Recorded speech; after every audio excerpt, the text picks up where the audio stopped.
Mirë, kthehemi në War Report. Në këtë pjesë të tretë të emisionit do të kemi kënaqësinë të kemi në një lidhje të drejtë për drejtë nga Shtetet e Bashkuara të Amerikës, pedagogun e marrëdhënieve ndërkombëtare, zotin Medlir Mema.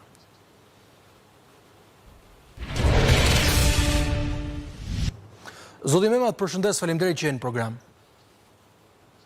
Kënaqësi, faleminderit.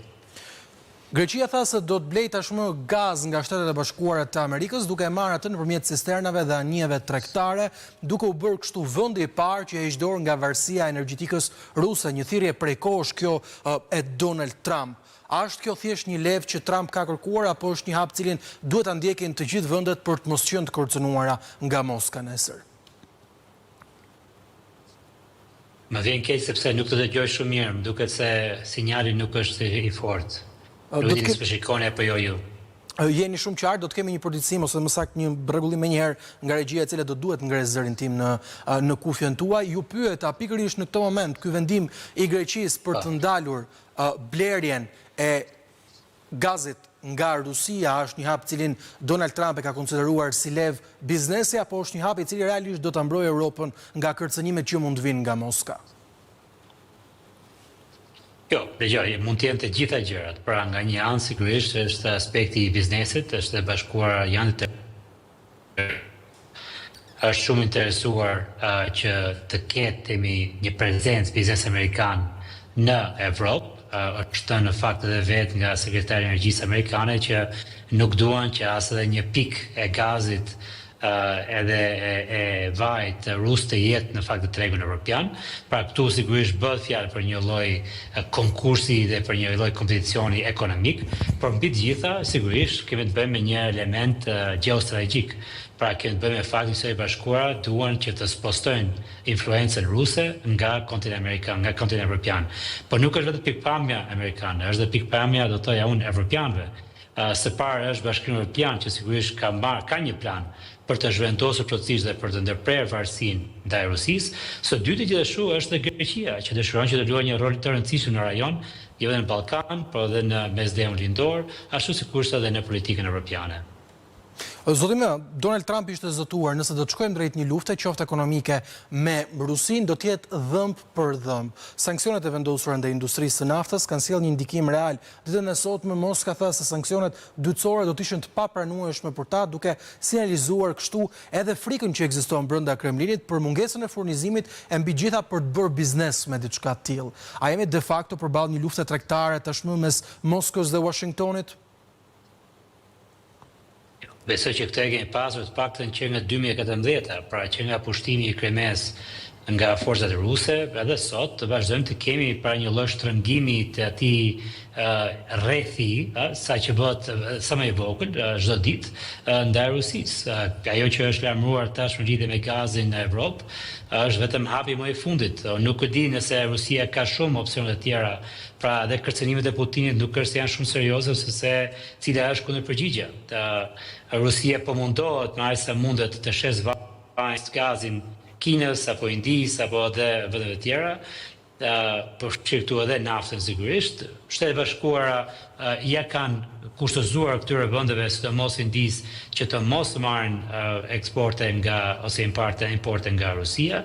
Evropa ka qenë e fundit, por që edhe Evropa vetë ka marrë një vendim tashmë që pas 2007 nuk mund të jetë më e varur nga gazi nga gazi rus, edhe kështu që në këtë kontekst mendoj që është një vazhdimsi e këtij konflikti, por nuk e di nëse në vetë Putini mund të ketë shumë karta në dorë të tij.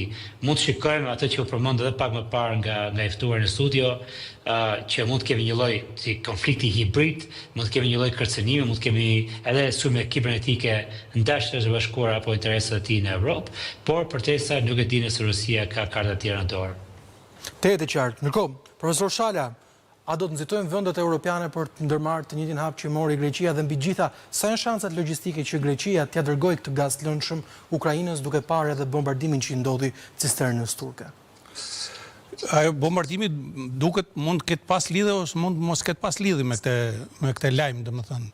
Unë di them që kjo marrëveshje, pra përfshirja e furnizimit të Greqisë dhe nëpërmjet kësaj eksportimi nëpërmjet tubacioneve të linjës të vjetër ballkanike apo linjës sovjetike të transportit të gazit për në Europë lindore,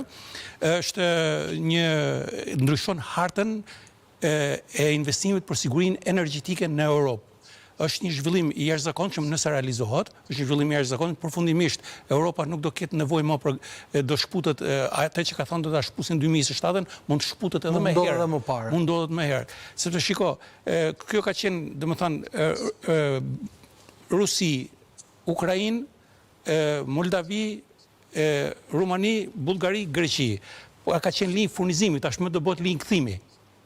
Do bëhet linjë kthimi pra dikur sillte gaz, tashmë do marr gaz. Dhe kjo që do të jap një rëndësi të jashtëzakonshme edhe Ukrainës, se tashmë nga Ukraina mund të fillojë rishpërndarja e saj. Pra rishpërndarja në vendet e Europës lindore. Dhe kjo është do ketë një ndikim të jashtëzakonshëm për sigurinë energjetike të Europës. Në një farë mënyrë kjo do ta përfshijë akoma më tepër, siç e përmendi edhe zotëria, do ta përfshijë akoma më tepër Shtetet Bashkuara të Amerikës në sigurinë energjetike. Pra duket sikur Shtetet Bashkuara po largohen nga siguria ushtarake e Europës, ajo mendim që është krijuar nëpërmjet përpjekjes së saj për të larguar, po përfshihet më shumë në sigurinë energjetike. Pra, përfshirja në sigurinë energjetike do ta dytrojë atë që të rrijë përfshirë edhe në sigurinë ushtarake, pra në mbështetjen ushtarake nëpërmjet NATO-s. Këtu janë disa zhvillime interesante që kanë edhe janë disa shtete që përfitojnë direkt. Mund ta themi Greqia përfiton direkt, kthehet në një aktor shumë të rëndësishëm në transportin, një qendër shpërndarje. Por sa gjatë do të qëndrojë kjo është pyetje tjetër, pastaj përfshirë ndoshta edhe të vendet europiane. Nga ana tjetër, Greqia pra merr një rol tjetër edhe kjo në raportet me rivalitetin me Turqinë, domethënë merr një ngritje të fuqishme dhe i rritet edhe roli i saj edhe në kuadrin e NATO-s, në kuadrin e Bashkimit Evropian. Nuk po them për rolin e Mitsotakis përfitimit politik të tij në raportet e brendshme. Nga ana tjetër, këtu fiton Ukraina sepse përfundimisht Ukraina arrin ta kalojë emergjencën. Ukraina ndodhet në prag të një krize humanitare, nëse me këto goditjet që ka dhënë aviacioni apo Rusia në aspektin e goditjes së pikave të furnizimit apo të infrastrukturës energjetike të Ukrainës, mund të shkaktonte një kolaps të plotë në periudhën më të keqe, pra në periudhën e dimrit. Pra në këtë mënyrë futja e kësaj linje është një gomë shpëtimi për Ukrainën. Nga ana tjetër fiton BE-ja sepse arrin të shkputet përfundimisht, edhe para vitit 2027 mund të shkputet nga furnizimi. Ka humbje të mëdha Rusia, por kanë edhe dy shtete tjera humbje, ka humbje Serbia, se tashmë këta nuk kalojnë më nëpër Serbi tubacionet, pra kjo linjë është një linjë furnizimi tjetër. Pra nuk gjitha Serbia ka qenë gjithmonë përfituese e këtyre linjave që vinin që sponsor kishin Rusinë. Nga ana tjetër ka humbje edhe Hungaria, një shtet tradhtar në thojza i Bashkimit Evropian, sepse tashmë ai nuk mund të justifikohet më që unë duhet marr furnizime direkte, pasi nuk mbjetoj dot pa furnizimet ruse, tashmë do të marrësh, po merr furnizimin nga Amerika, pra kjo është edhe po ta ta mbyll. Dhe po presidenti Trump i zgjati vetëm një vit afatin Hungarisë që të marrë nga furnizimet ruse të naftës. Pra mund të ketë qenë diçka e parashikuar edhe për në tavolinë. Po me të lirë. Ja, më duhet të sqaroj disa gjëra, sepse janë disa gjëra që janë duke ndodhur në të njëjtën kohë. Dhe në fakt, duke përgatitur pak edhe për diskutimin sot, mu desh të bëj një skicë se si në fakt këto gjë janë të lidhura pak me njëra tjetrën. Janë disa hapa. Hapi parë është fakti që Bashkimi Evropian ka rënë dakord që duke filluar nga 2027 nuk do të jetë më e varur nga gazi dhe nafta ruse. Kryesisht gazi, pastaj nafta. Kjo është e para. Ka një hap të dytë. Duke filluar nga 2027, Bashkimi Evropian deri në 2030 ka lidhur një kontratë me Shtetet Bashkuara. Kjo është veç nga ajo që ka bërë Greqia, për të blerë rreth $250 miliard burime energjetike. Edhe nërmjet kësaj është furnizimi i gjithë tregut evropian, përfshirë këtu edhe një ndihmë drejt Ukrainës. E treta, pastaj është ajo që po bën Greqia. Te Greqia kemi dy zhvillime të ndryshme. Kemi zhvillimin e fundit që është marrëveshje që u bë me Zelenskin, që do të furnizohet nëpërmjet edhe naftës dhe gazit amerikan, do të furnizohet Ukraina. Por kjo është veç nga marrëveshja e fundit që Greqia ka bërë me Shtetet e Bashkuara që nuk fillon deri në 2030. Pra, marrëveshja e madhe që është bërë midis Greqisë dhe Shtetet e Bashkuara fillon në 2030 dhe zgjat për 20 vite. Edhe dhe shkoj deri në, kam këtu një shifër, deri në 2 miliard dollar, shkon deri në 700 milion metra kub të importit në ato periudhë 20 vjeçare nga Shtetet e Bashkuara drejt Greqisë. Dhe kjo pastaj çon drejt asaj që tha dhe zotëria aty sigurisht që Greqia kalibrohet si një prej burimeve kryesore për energjinë në kontinentin evropian. Për momentin, marrëveshja midis Greqisë dhe Ukrainës ka lënë nëpërmjet tubacionit, nëpërmjet transportit transballkanik, që ka qenë një rrugë transporti e kohës së Bashkimit Sovjetik, e kohës së luftës së ftohtë. Fakt kalon nga Greqia në Serbi, në Rumani, në Bullgari, në Hungari dhe pastaj shkon në Ukrainë. Ukraina është e fundit. Ukraina nuk bëhet një burim energjetik për Evropën për këtë periudhë 2-3 vjeçare. Pra, do t'i ndajmë disa elemente të ndryshme janë të lidhura me një tjetrën sigurisht.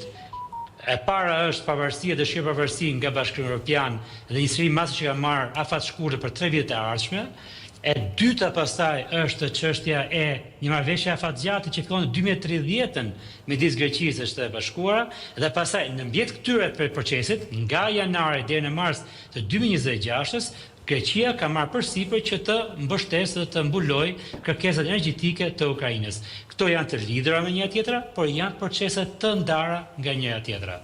Edhe pastaj e fundit fare është sepse duke lënë me një të gjitha këto zhvillimet, çfarë do thonë këto zhvillime për ne në Ballkan Perëndimor, sidomos sikur u tha në studio për këtë lloj rivaliteti midis Greqisë dhe Turqisë, sepse ndërkohë që bëhet kjo marrëveshje, Greqia sapo ka mbaruar një marrëveshje tjetër me Izraelin, edhe me Francën, për të blerë si mjete ushtarake për mbrojtjen e Greqisë, ashtu sikurse edhe në aspektin e sulmeve.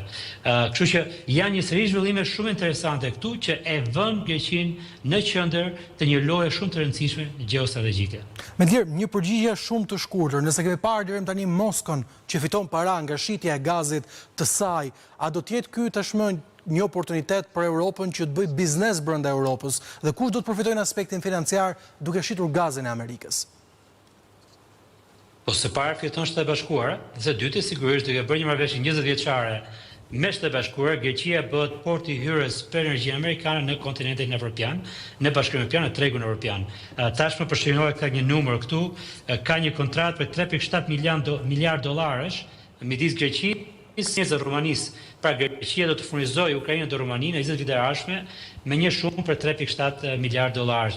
Kjo është vetëm 2 shtete. Jam i sigurt që janë një seri shtete tjera që do vinë në rrallë. U përmend Hungaria këtu që ka nevojë të madhe, Gjermania sigurisht ka një nevojë shumë të madhe për burime gazi dhe energjie, dhe Greqia sigurisht po e pozicionon vetëm në një pikë shumë të rëndësishme duke riaktivizuar pikërisht këtë vit transporti që ishte përdorur gjatë luftës së ftohtë, që tashmë mund të ripërdorë sërish, por në drejtimin e kundërt. Greqia ishte në fund të asaj rruge, pra nga Rusia që shkon drejt Greqisë, tani Greqia është në fillim të asaj rruge që pastaj përfiton me Ukrainën. Të edhe qartë, me Gjermemat, falenderoj që ishën mbrëmjen e sotme në program. Xhavi Çale, profesor, falenderoj që ishën në War Report.